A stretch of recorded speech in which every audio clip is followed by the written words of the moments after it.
9h, Stéphane Soumier réveille la planète éco.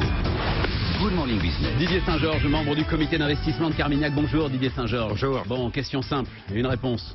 10 minutes, pas plus, Didier. Mais vous êtes très précis et je vous en remercie infiniment. Qu'est-ce qui se passe en ce moment autour de l'euro? Ouais, il se passe quelque chose de majeur, qui est une conjonction, une convergence d'éléments politiques et économiques presque historiques. Sur le plan politique, c'est effectivement historique. C'est-à-dire qu'on est en train d'assister à un changement de statut du dollar.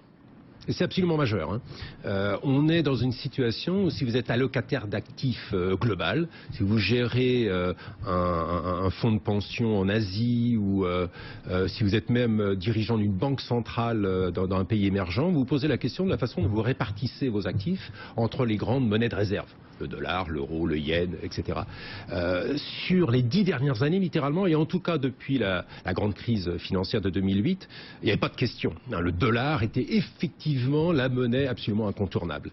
Depuis le début de l'année, principalement, il y a un sentiment qui me paraît tout à fait justifié, qui est que les grands équilibres sont en train de changer. C'est-à-dire que vous avez une politique américaine qui est une politique en gros de repli sur soi, de manque de visibilité, et à contrario, vous avez deux grandes zones économiques qui sont en train d'en profiter.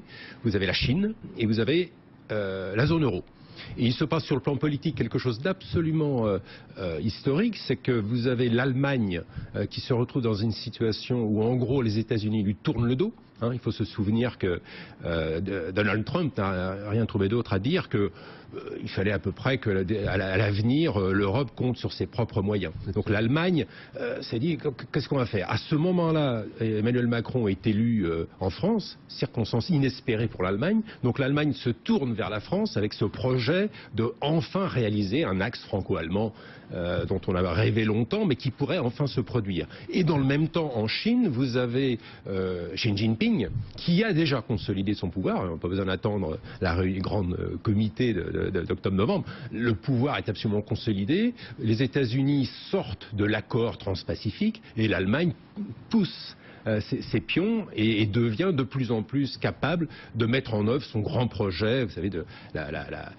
développement régional, le positionnement. La nouvelle route de la soie. Exactement. La Chine, hein, vous avez dit l'Allemagne. La Chine est en train de mettre en œuvre ce projet. Donc vous avez la nouvelle route de la soie. En face d'une baisse du statut géopolitique des États-Unis, regardez un petit peu l'embarras de Donald Trump face à la petite Corée du Nord. C'est assez symptomatique. Donc vous avez une poussée des monnaies alternatives au dollar.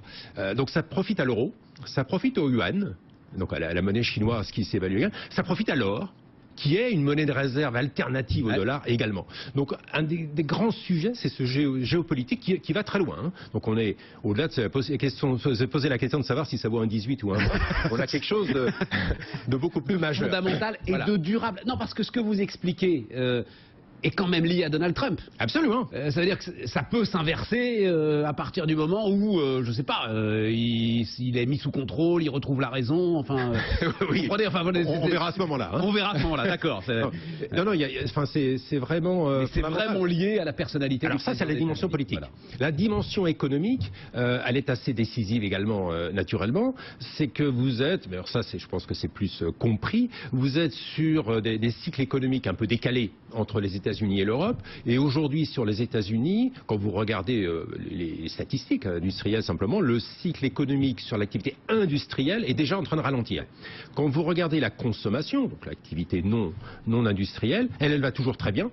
Mais quand vous regardez pourquoi elle va très bien, c'est en grande partie parce que le taux d'épargne des consommateurs américains a beaucoup baissé.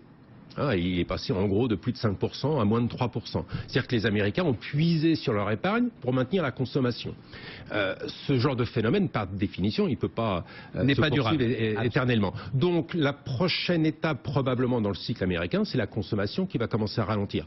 Le décalage dans le cycle fait naturellement que l'Europe est dans une situation où on est plus loin du ralentissement, je dirais, et par conséquent, vous avez un petit peu le phénomène inverse de 2014.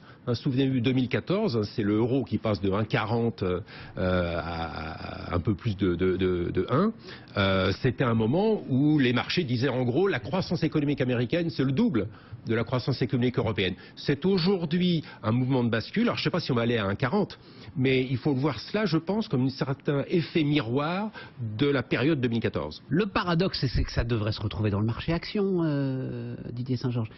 Ce que vous nous expliquez, c'est qu'il faut se réjouir de la hausse de l'euro aujourd'hui, Didier Saint-Georges. On ne le retrouve pas dans le marché action, oui, notamment sur les valeurs. C'est le signe quand même d'une solidité de la zone euro et de perspectives qui sont des perspectives très favorables pour la zone euro. Oui, absolument. C'est un témoin, c'est un symptôme de cette évolution qui est en faveur de la zone euro.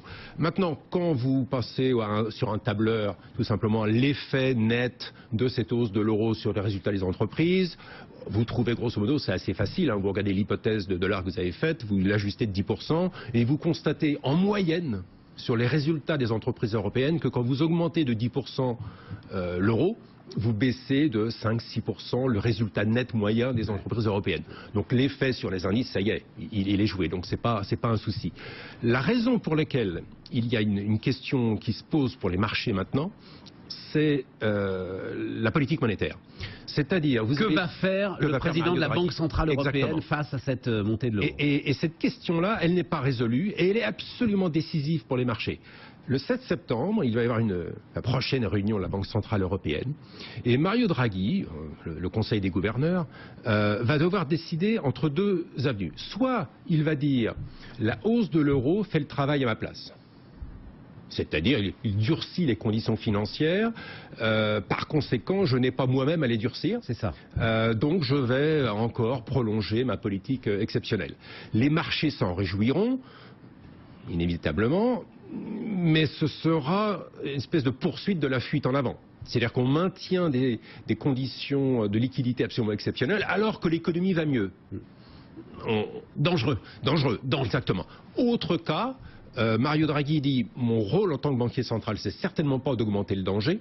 Par conséquent, en dépit de la hausse de l'euro, je vais annoncer la réduction de mon programme d'achat d'actifs. » Et dans ce cas-là, les marchés vont se dire « Non seulement l'euro monte, mais en plus de ça, il va nous faire monter les taux d'intérêt. Par conséquent, je suis inquiet. » Ce choix-là va être très difficile pour Mario Draghi à faire et pour les marchés, il est naturellement extrêmement décisif. Et le fait que la semaine dernière, lors de la réunion des banquiers centraux à Jackson Hole, Mario Draghi n'ait pas exprimé le fait que la hausse de l'euro est un sujet pour lui, a été interprété comme le fait qu'effectivement, il allait se dire, peu importe la hausse de l'euro, je vais annoncer mon durcissement monétaire. Parce que le problème de Mario Draghi, c'est que les Allemands, Jean-Marc Daniel nous a appris que c'était les Irlandais, le premier excédent extérieur en ce moment de la zone euro. Les Irlandais, PIB, les Néerlandais sont ravis de ce qui est en train de se jouer.